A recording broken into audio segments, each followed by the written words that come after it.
നമസ്കാരം സുഹൃത്തുക്കളെ. എൻഫോഴ്സ്മെന്റ് ഉദ്യോഗസ്ഥരെ ആക്രമിച്ച സംഭവം രാജ്യത്തിനെതിരായ കുറ്റകൃത്യമായി കാണണമെന്നാണ് കോടതി ഉത്തരവിൽ പറയുന്നത്. സ്ഥാപനങ്ങൾക്കെതിരായ ആക്രമണമാണ് നടന്നത്. എൻഫോഴ്സ്മെന്റ് ഡയറക്ടറേറ്റ് ഉദ്യോഗസ്ഥരെ കൊല്ലുക എന്ന ഉദ്ദേശത്തോടു കൂടി തന്നെയാണ് ആക്രമണമെന്നും കോടതി നിരീക്ഷിക്കുന്നു. ആക്രമണം ആസൂത്രിതമാണെന്നതിന് പ്രഥമ ദൃഷ്ട്യാ തെളിവുണ്ടെന്നും കോടതി ഉത്തരവിൽ വ്യക്തമാക്കുന്നുണ്ട്.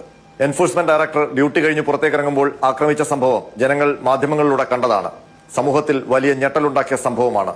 ആ പ്രതികൾക്ക് ജാമ്യം നൽകിയാൽ അത് തെറ്റായ സന്ദേശം നൽകും. മാത്രമല്ല, ഈ പ്രതികൾക്കും മറ്റുള്ളവർക്കും.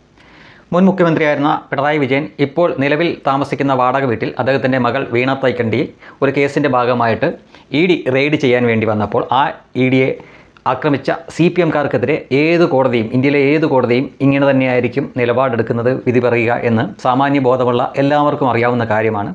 കാരണം EDക്കെതിരെ സമാനമായിട്ടുള്ള ആക്രമണങ്ങൾ ഇന്ത്യയുടെ മറ്റ് പല ഭാഗത്തും ഇതേപോലെ അരങ്ങേറിയപ്പോൾ അവർക്കൊക്കെ, ആ പ്രതികൾക്കൊക്കെ ഏതാണ്ട് സമാനമായ ഈ രീതിയിലോ ഇതിലും കടുത്ത രീതിയിലായിരുന്നു കോടതികൾ അന്ന് പ്രതികരിച്ചത്. അതിനാൽ തന്നെ സാമാന്യ ബോധമുള്ളവർക്ക് അറിയാം ഇതിങ്ങനെ സംഭവിക്കുമെന്ന്. അപ്പോൾ ഈ ഒരു വാർത്ത ഇതിനകം തന്നെ നിങ്ങൾ അറിഞ്ഞിട്ടുണ്ട്. ഇവിടെ എല്ലാ മാധ്യമങ്ങളും അത് ചർച്ചയൊക്കെ ചെയ്തതാണ്. ഞാൻ അതിനെപ്പറ്റി പറയാൻ വേണ്ടിയിട്ടല്ല കേട്ടോ. പിണറായി വിജയന് നമ്മുടെ അറിവിൽ 2 മക്കളുണ്ട്. വിവേക് കിരൺ എന്നൊരു മകനും വീണ തൈക്കണ്ടി എന്നൊരു മകളും. അദ്ദേഹം വളരെ ബുദ്ധിമാനാണ്. അദ്ദേഹത്തിൻ്റെ മക്കളുടെ പേരിൻ്റെ കൂടെ അദ്ദേഹത്തിൻ്റെ പേരൊന്നും ചേർത്തിട്ടില്ല. ഈ വീണ വിജയൻ എന്നൊക്കെ ചില മാധ്യമങ്ങൾ പറയുന്നതാണ്. യഥാർത്ഥത്തിൽ അവർ രേഖകളിലുള്ളത് വീണ വീണ തൈക്കണ്ടി എന്നൊക്കെയാണ്. അതുപോലെ തന്നെയാണ് ഈ വിവേക് കിരണിൻ്റെ കാര്യം. വിവേക് വിജയൻ എന്നല്ല, വിവേക് കിരൺ എന്നാണ്. ഇനി കാര്യത്തിലേക്ക് വരാം. എൻ്റെ വീട്ടിലാണ് അല്ലെങ്കിൽ നിങ്ങളുടെ ആരുടെയെങ്കിലും വീട്ടിലാണ് സമാനമായിട്ടുള്ള ഒരു സംഭവം നടക്കുന്നത് എന്ന് വെക്കുക. ഞാൻ അല്ലെങ്കിൽ നിങ്ങൾ ആ സമയത്ത് ജോലി സംബന്ധമായിട്ട് വിദേശത്താണ് കഴിയുന്നത് എന്ന് വെക്കുക. ഇങ്ങനൊരു സംഭവം നടന്നു കഴിഞ്ഞാൽ നമ്മൾ എന്തായിരിക്കും ചെയ്യുക? എത്രയും വേഗം ഓടി വീട്ടിൽ വരും. നമ്മുടെ സഹോദരിക്കാണ് അല്ലെങ്കിൽ നമ്മുടെ പിതാവിനെതിരെയാണ് ഇങ്ങനെ ഒരു നീക്കം ഉണ്ടെന്നറിഞ്ഞാൽ നമ്മൾ ഓടി ആ കുടുംബത്തിൻ്റെ ഒപ്പം നിൽക്കാൻ ശ്രമിക്കും. ഇവിടെ ഈ വിവേക് കിരൺ എന്ന് പറഞ്ഞ പിണറായി വിജയൻ്റെ മകൻ എവിടെയാണ്? ദുബായിൽ എവിടെയോ എന്തോ ബിസിനസ് ചെയ്യുകയാണ് എന്ന് മാത്രമാണ് അറിയാവുന്നത്. എന്ത് ചെയ്യുന്നു എന്നതിനെപ്പറ്റി ഇപ്പോഴും കൃത്യമായി ആർക്കും ഒരു ധാരണയില്ല. ഇനി കഴിഞ്ഞ 10 വർഷം മുഖ്യമന്ത്രിയായിട്ട് പിണറായി വിജയൻ ഇരുന്ന സമയത്ത് പോലും ആ മകൻ ഇങ്ങോട്ട് വന്ന് ഇവരുടെ കുടുംബത്തിൻ്റെ ഒപ്പം നിൽക്കുകയോ ഇവരെ കാണുകയോ ചെയ്യുന്നതായിട്ടുള്ള വാർത്തയൊന്നും നമ്മൾ കണ്ടിട്ടില്ല. ആകെ കേട്ടിരിക്കുന്നത് ചികിത്സയുടെ ഭാഗമായിട്ട് അമേരിക്കയിൽ പിണറായി വിജയൻ പോകുമ്പോൾ ആ 2-3 ദിവസം കഴിഞ്ഞ് അല്ലെങ്കിൽ ഒരാഴ്ച കഴിഞ്ഞ് തിരിച്ച് വരുന്ന വഴിക്ക് ദുബായിൽ ഇറങ്ങി അദ്ദേഹത്തിൻ്റെ മകനെയും കുടുംബത്തെയൊക്കെ കണ്ടതിന് ശേഷം തിരിച്ച് ഇന്ത്യയിലേക്ക് വരുന്നതായിട്ടുള്ള വാർത്ത മാത്രമേ നമ്മൾ കണ്ടിട്ടുണ്ട്. എന്തുകൊണ്ടാണ് ഇത്രയും രഹസ്യമായിട്ട് ഈ മറ്റുള്ള മാധ്യമങ്ങൾക്കൊന്നും പിടികൊടുക്കാതെ അല്ലെങ്കിൽ ഈ നാട്ടിൽ പോലും കൊണ്ടുവരാതെ ഇങ്ങനെ ഈ മകനെ ഒളിച്ചു വെക്കേണ്ട കാര്യം എന്താണ്? രണ്ടാം വിവാഹമായിരുന്നു മുഹമ്മദ് റിയാസുമായിട്ട് ഈ വീണ തൈക്കണ്ടിയുടെ കഴിഞ്ഞതെന്ന് നമുക്കെല്ലാവർക്കും അറിയാം. അതിനുശേഷവും വീണ എവിടെയാണ് താമസിക്കുന്നത്? റിയാസിൻ്റെ വീട്ടിലേ അല്ല.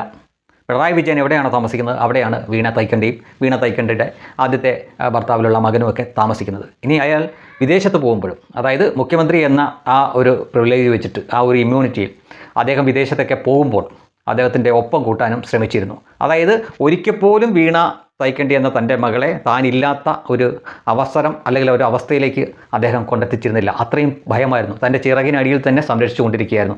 ഇങ്ങനെ ഒരു പിതാവിന് തൻ്റെ മകളെ സംരക്ഷിച്ച് എപ്പോഴും കൂടെ കൊണ്ടു നടത്തേണ്ട അവസ്ഥ എങ്ങനെ വന്നു എന്നെങ്കിലും ഈ മണ്ടന്മാരായിട്ടുള്ള കമ്മിയാണികൾ ചിന്തിക്കണ്ടേ? ഈ പറയുന്ന പോലെ മടിയിൽ കനമില്ലെങ്കിൽ വഴിയിൽ പേടിക്കേണ്ട എന്ന് പറയുന്നത് പിണറായി വിജയൻ്റെ കാര്യത്തിൽ മാത്രം ഇവരെന്തുകൊണ്ടാണ് അംഗീകരിക്കാത്തത്? തീർച്ചയായിട്ടും മടിയിൽ കനമുള്ളത് കൊണ്ട് തന്നെയാണ് തൻ്റെ ഏക മകനെ ഈ ഇവിടുത്തെ മാധ്യമങ്ങൾക്കൊന്നും പിടികിട്ടാത്ത തരത്തിൽ ദുബായിൽ എവിടെയോ മാറ്റി താമസിപ്പിച്ചിരിക്കുന്നത്. തൻ്റെ മകളെ എപ്പോഴും തൻ്റെ കൂടെ തന്നെ കൊണ്ടു നടക്കുന്നത്. എവിടെയാണെങ്കിലും വിവാഹം കഴിപ്പിച്ച് വിട്ടിട്ട് പോലും മുഹമ്മദ് റിയാസിൻ്റെ വീട്ടിലല്ല താമസിക്കുന്നത്. ഇനി പോട്ടെ, മുഹമ്മദ് റിയാസിൻ്റെ വീട്ടിലല്ലെങ്കിൽ അദ്ദേഹം മന്ത്രിയായിരുന്ന സമയത്ത് അദ്ദേഹത്തിന് മന്ത്രിയുണ്ട്, അവിടെയും താമസിക്കാമായിരുന്നു. അങ്ങനെ പോലും ചെയ്തിട്ടില്ല. അപ്പോൾ നമ്മുടെ ഈ കേരളത്തിൽ ഈ പാരമ്പര്യമായിട്ട് നിലനിൽക്കുന്ന ചില സാമ്പ്രദായികമായിട്ടുള്ള സംഗതികളും മറ്റുമൊക്കെ ഉണ്ടല്ലോ. വിവാഹം കഴിഞ്ഞ് കഴിഞ്ഞാൽ പെൺമക്കൾ എവിടെയായിരിക്കും താമസിക്കുക? നമ്മുടെ നാട്ടു നടപ്പനുസരിച്ച് ഏതാണ്ട് 90-99% നമുക്കറിയാം ഭർത്താവിൻ്റെ വീട്ടിലായിരിക്കും, അല്ലെങ്കിൽ രണ്ടുപേരും കൂടി ചേർന്ന് പുതിയൊരു വീട് വെക്കുകയോ വീട് വാടകയ്ക്ക് എടുക്കുകയോ ചെയ്തിട്ട് അവിടെയായിരിക്കും താമസിക്കുന്നത്. പക്ഷേ പിണറായി വിജയൻ്റെ മകൾ മാത്രം എവിടെ പോയാലും പിണറായിയുടെ ഒപ്പം തന്നെയുണ്ട്. അതുകൊണ്ട് മാത്രമാണ് പിണറായി ഇപ്പോൾ വാടകയ്ക്ക് താമസിക്കുന്ന വീട്ടിൽ ഈ വീണ തൈക്കണ്ടി താമസിക്കുന്നതുകൊണ്ട് മാത്രമാണ് അവിടെ EDക്ക് കയറേണ്ടി വന്നത്. മറിച്ച് വീണ തൈക്കണ്ടി മുഹമ്മദ് റിയാസിൻ്റെ വീട്ടിലായിരുന്നെങ്കിൽ മുഹമ്മദ് റിയാസിൻ്റെ വീട്ടിലേ കയറുമായിരുന്നുള്ളൂ.